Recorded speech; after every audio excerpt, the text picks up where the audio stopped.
Welcome everyone to Aging in Action, and we're so happy to have with us as a guest today, Erin Davis. Hi, Erin. How are you? Hi, Erin. Hello. So pleased to be joining you. Thank you. And I do remember you when you were living here in Ontario, and you're a television radio personality mostly, I guess. See, was that true? Radio more than TV, or both? Oh, absolutely. Yeah. Yeah. And so what are you up to nowadays? Oh, God, where do we begin?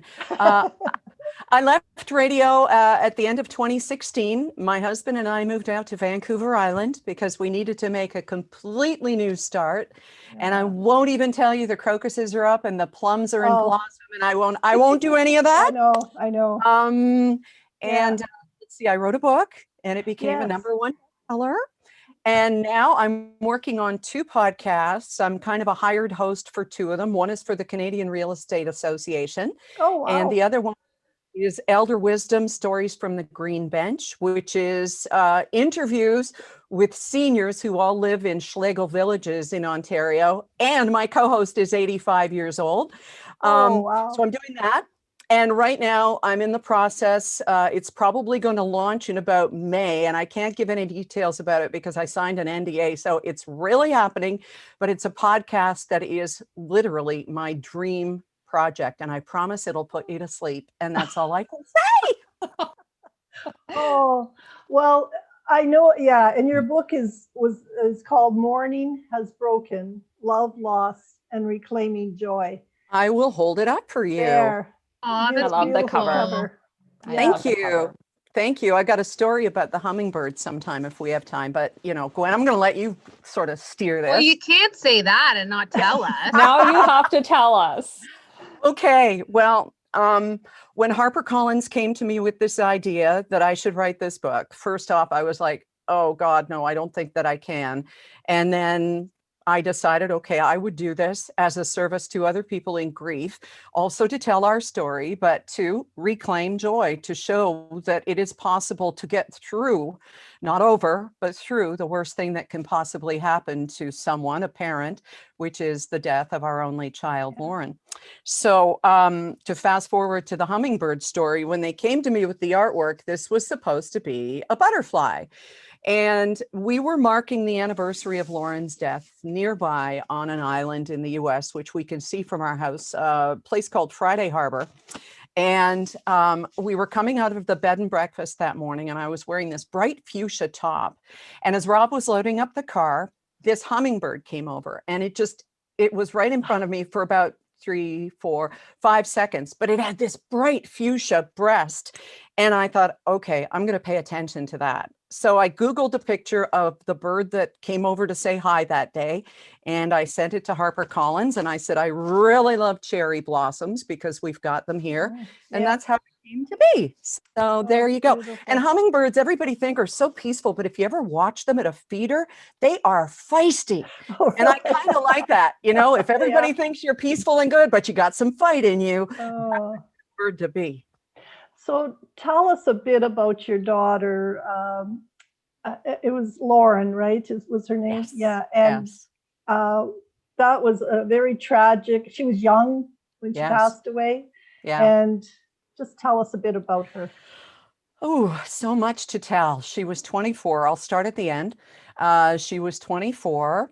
And just the previous day had marked her first Mother's Day. She had a 7-month-old baby. And on Monday, May 11th, her husband couldn't wake her up. Her heart stopped in her sleep. And the coroners, we had one who worked so tirelessly trying to come up with an answer for us. We had another who was a personal friend who had been a chief coroner in Ontario. They were both unable to say with 100% certainty, but we do believe that it was the drug she was taking to help her to breastfeed. Because she was a super overachiever.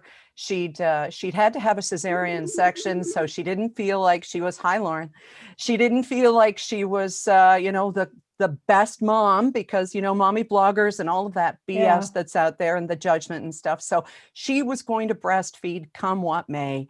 and she just couldn't. I wasn't a great milk producer, nor was my mother or her mother. And so she took this drug, domperidone, which is also known as Motilium. And it's practically given away by every clinic in Ontario, in Canada. It's banned in the US. It's prescribed with caution in the UK. And in Canada, you're sent home with a prescription for a sample if you say you're having any troubles. So my only mission message here now, because I don't want to lose our house to big, I don't say big pharma, that sounds too, conspiratorial. I don't want to lose our lives. But I will say, if you're going to take this drug or know someone who is, please just have them have their hearts checked, because we believe Lauren may have had a heart something wrong that was never diagnosed, because her dad has a really slow heart rate, and this thing jumps in between the beats and stops it. So that's how she ended her life. I'll be really quick with her whole life. I mean, she was always on the fast track. She excelled in everything. She was a singer. She was an excellent student. She never gave us a moment of worry. She flew through college. She wanted to be in radio, didn't want to follow my footsteps, so left Toronto, went to Ottawa, got a job right away. And at the time that she was on mat leave, she was hosting the noon news package at the All News station in Ottawa. So she was married, had Colin, and her career was on a trajectory, and it was all so perfect until it wasn't. And I can't even imagine going through that. And how do you? I mean, I would just be frozen. I wouldn't even know how to make the first step forward from such a horrible tragedy. Well, and it warms me to know that you can't even put yourself in these shoes, because may no one who's watching this ever have to, but anyone who is watching who has had to climb out of bed with that 2,000-pound weight on your chest every morning after losing someone that you love, and you wake up in such a peaceful place, and then all of a sudden, bang, there it is. You do it because you have to. Some never do. Some never get out of that bed, metaphorically or literally. And that's just the way that it has to be for them. And I understand that. And there's no, hey, come on, you can do this. Get out of bed. There's none of that, because we all go through grief so differently. But for me, I had this outpouring of support and love from our radio audience, who were with me when Lauren was born, almost. They knew I was pregnant. A week after I had her, I was broadcasting from home for 3 months. And honest to God, ladies, without a word of a lie, when Lauren would cry, listeners would lactate. I'm not even kidding. I'm not even kidding. That's the power of radio. So they knew her all the way along. And then when this happened, it was very public, because I was just about to go on the air at 10 to 6 on a Monday morning from a ballroom in Jamaica. And my husband got the phone call in the lobby of the hotel. And then I was like, where's Rob? Because he's always at my side, on these listener trips with, 80 listeners sitting there sleepily sipping their coffee, waiting for our show. And of course, thousands more at home, right? So I went out to the lobby, and that's where he told me that Lauren had died, and it was just impossible. So I was off the air for a month, and then I had radio to go back to. It was what I held on to. As a matter of fact, and this is going to sound so bizarre, but it's, people do crazy things in grief. After I found out in that hotel lobby, I walked back in through the ballroom, kind of said hello to everybody on my way back to the table, and was ready to sit down and do the show, because I needed to go to that place where life made sense. And if the radio show went on, I didn't have to think about what had just happened. But I had told my partner and our producer as I was going back to sit down, and they said, no, we're packing up. We're going back to the room. You're going home. And I went, okay, yeah. So it was a moment of insanity, but in that moment, it made sense.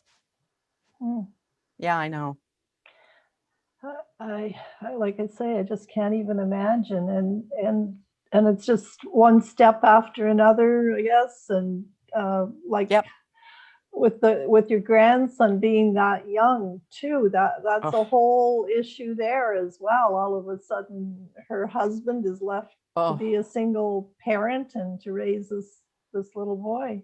Yeah, it was horrendous. And to add to that, she died on May 11th. On Canada Day, he was in Mississauga with his family, and Colin got a phone call that there had been this massive flood in their townhouse. They were in a stacked townhouse and they were below, and a dog had chewed through a line in a toilet right above them. Their house was destroyed. So here was Phil, all ready to go back to Ottawa and pick up his life and get a new job producing another radio show and sort of start to put the pieces back together. And then the house is destroyed. He ended up living in a 2-bedroom hotel room in Ottawa for like 4 months. It was just one thing after another. And of course, we were going there about every 2 or 3 weeks to kind of, spell him off so he could go out and be a young man and have his life and just try and breathe a little bit. But it was just hell for the longest time. Yeah, but it all worked out amazingly for the best. We helped get Phil into a different house. The first house was renovated and he could rent it out. Lauren had life insurance. I mean, who besides somebody on Dateline at 24 years old has life insurance, home insurance, and everything paid out? So financially, she left her family in good stead. And Phil and Colin moved into a new house. Phil found a new young lady who took to Colin like a mother, and she is his mother now. Yeah. And they've married, and she's had a baby girl, and so now Colin and his sister Jane and Brooke and Phil are a family. So I don't know if y'all believe in psychics or not, but when we did a crossing over reading with Lauren, we went down to Sedona, Arizona, which is a place of great peace and holiness and spirituality to us. And Lauren said, look, I caused the flood. I can pull anything off. Just wait. And she did, because now Phil, Colin, Brooke, and Jane are living a 6-minute drive from us on Vancouver Island. Oh, how wonderful is that? Nice. Right? I know. Really great. Yeah. It is. Yeah, like I know, like you talk about reclaiming joy, and does it help talking about her? The more you talk about her, does it make it easier? Is it harder? Like you still must have so many moments where it's unbearable sometimes. Well, I'll tell you, writing the book was extremely difficult. A lot of people think, oh, it must have been cathartic, but it wasn't, because I was able to put it over in that box. But writing the book and then asking Rob to help me with memories, because in that fog of grief, like I had to ask him, what did you tell me in that lobby? What did they tell you? What happened? It was very painful to write about her and to go into all of that and feel the feelings again, because I think, as you can probably tell just in this chat, I'm pretty good at putting things in a different kind of a perspective. If I stopped and listened to what was coming out of my face right now, I think I wouldn't be able to talk anymore. But in that I'm able to kind of distance myself, I think that there's a little bit of me that's still, and this sounds crazy, but Viktor Frankl said that insane actions during insane, I'm saying it all wrong, but when you do something crazy, when things are crazy, that makes sense. Anyway, he said it better than I. So talking about her is a gift to me, because, and anyone who grieves, people will say, oh, I better not bring it up, or she's going to break into tears in the middle of Walmart.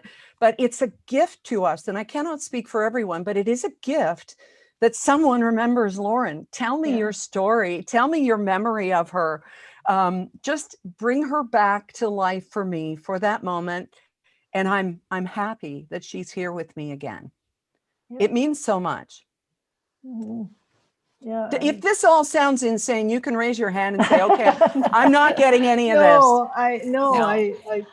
Like I have to ask, Erin. So many individuals, when they went through the grief process, and they've done, you've empowered so many individuals, and I've followed a little bit into your story and some of the choices you've made in your journey in the last several years. Would there be anything different you would have done if you could go back to that moment and look at the journey you did? Would you have done something differently, or would you still have continued on the same path? From what point, Joy?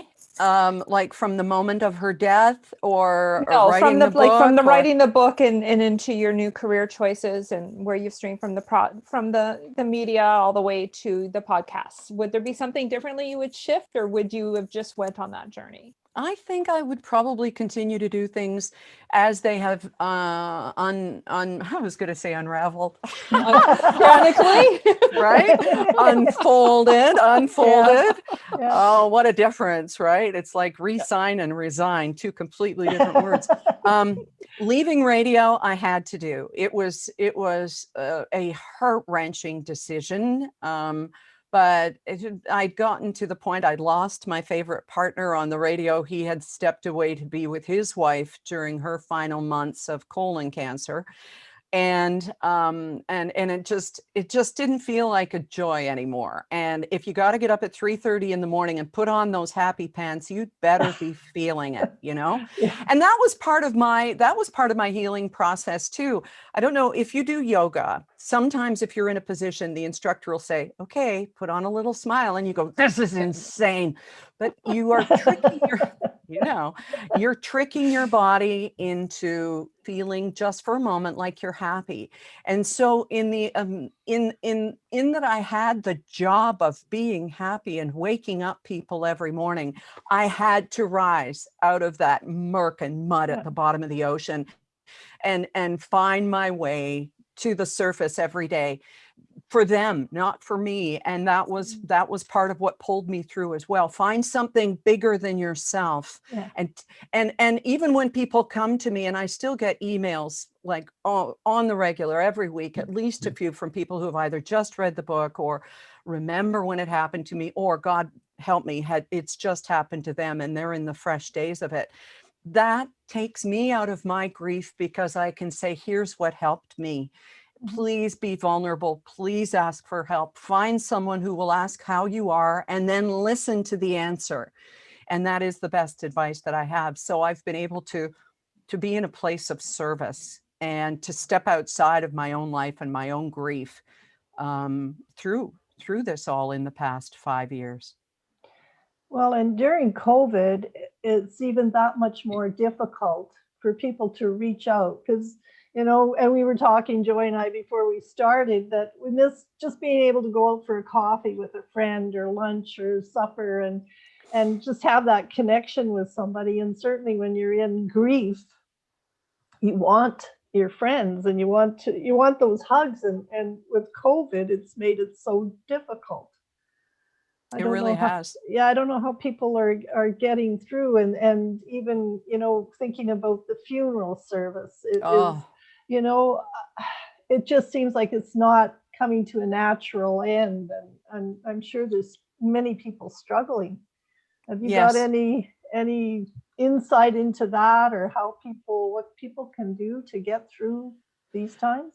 Well, Gwen, it's what we're doing right now. It's joining up on Zoom and connecting with people. And the word connection has never meant more than it has in the past year. And it has taken the great massive disconnect in order to put a focus on how important the simplicity of a phone call is, or to battle through, like, who even knew how to do any of this a year ago? And yet we've climbed that mountain, and here we are. Like lighting and microphones and everything like this. We've all taken on this massive learning curve. There are groups like Bereaved Families of Ontario, and I'm sure you've got chapters in your area, because so many support groups have gone online. I know AA has, and in the case of AA, it's given people a chance who could never quite bring themselves into the rooms for a meeting to actually just go to a quiet place, click on their camera, and just sit and listen in and get support in that way. So in, you know, this backwards black and white negative kind of world we're living in right now, it has opened doors in some ways for a different kind of connection. Like, I would never be able to see where Nikki's place is, or what Lisette has on her desk, or, you know, Joy, you need my joy sign there that I've got. You know what I mean? All of these different ways that we just have to be willing to take those tentative steps and deal with the fears technology to Mhm. make these connections. Well, and in fact, I like Zoom for the very fact that we can talk to somebody who's in a different time zone entirely, like you, 3 hours Yeah, different. And yeah. how would, logistically, how would we even have done that and be able to, have us all on the screen? And so, yeah, I mean, all of these tools, I guess, are a great way for people to reach out when they do need help. Yeah, And it's absolutely. do it. It is great. Yeah. Yeah. And email. You never know. I mean, I always answer emails, even if you're thinking, oh, she'll never write back. I do. And if Yeah. there's someone who you want to share their opinion or their insight, if they don't have the answer, chances are they can connect you with somebody who does. Yeah. Perfect. And I'm keeping an eye on our time here, guys, and want to jump in on the conversation. I mean, your energy is so addictive. I mean, you're so energetic, you're so positive, you have this great attitude towards life. And I have so many more questions that I actually want to ask you. I want to talk about what kind of got you into radio, and you mentioned earlier that you had a podcast with, and I think you said 85-year-old older adult.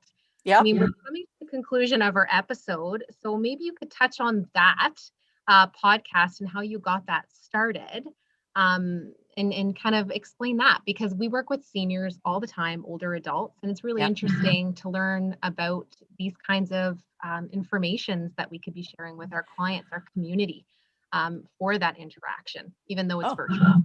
Sure, absolutely. And I'll try and do this quickly. It was all set up by a company in London, Ontario called Memory Tree. They had an idea. Schlegel Villages wanted to do a podcast featuring their residents and to give them a chance to sit on the metaphorical virtual green bench. And again, with COVID, it wasn't happening, but here we are. We set it up every 2 weeks. The guests have a producer with them, and they've got a headphones and microphone, and then it's all fed into the computer. My husband edits it all, and we put it together and send it out. So it was something, as I say, a hired gun, but I do it with joy because I've always loved seniors. As a child, I hung out with my grandmother and her friends and learned kind of how to play bridge, before I was 10. So it was just so natural. And I never thought, at 58, I'd find a co-host older than me, but hey, he's great. He's great. And your husband's pretty handy. You've mentioned him a couple times and hanging out with you when you're on radio and doing all your editing. So that's exciting as well. Yeah. So we're going to make sure that we share your podcast information on where people can access your book, and maybe even share your email in case some of our viewers do want to reach out to you. And we're about to wrap up our episode. So is there any final thoughts that you have for our viewers that you'd like to share today? Yes. First off, erindavis.com. Easy peasy. You can get everything you need to know right there, and I will get back to you for sure. Any thoughts that I could leave? It always gets better. And I know that sounds like a fortune cookie, but it just does. Be vulnerable. You saw Meghan Markle talking about having suicidal thoughts. And yeah, she came under a lot of fire for that, but Piers Morgan got fired. So there's missed that. yeah, yes. So Oh. there takes such strength to be vulnerable, but you can't imagine what other people are going through. And chances are someone is sharing your experience or can help you with yours while you help with theirs. Please don't be afraid to be vulnerable. Wow. Well said. Yeah. And thank you so much for taking time out of your day, different time zones or not, and coming on to our show. It's been a pleasure speaking with you, sharing your story. And I think you've definitely helped us and some of our viewers age in action. So thank you so much. Thank you. It was such a pleasure. Call anytime. Thank you, Erin. Erin, so We'll much. chat. Erin. Yeah. Great. Thank you. All the best to you out there. Take care. Take care. Bye-bye. Bye.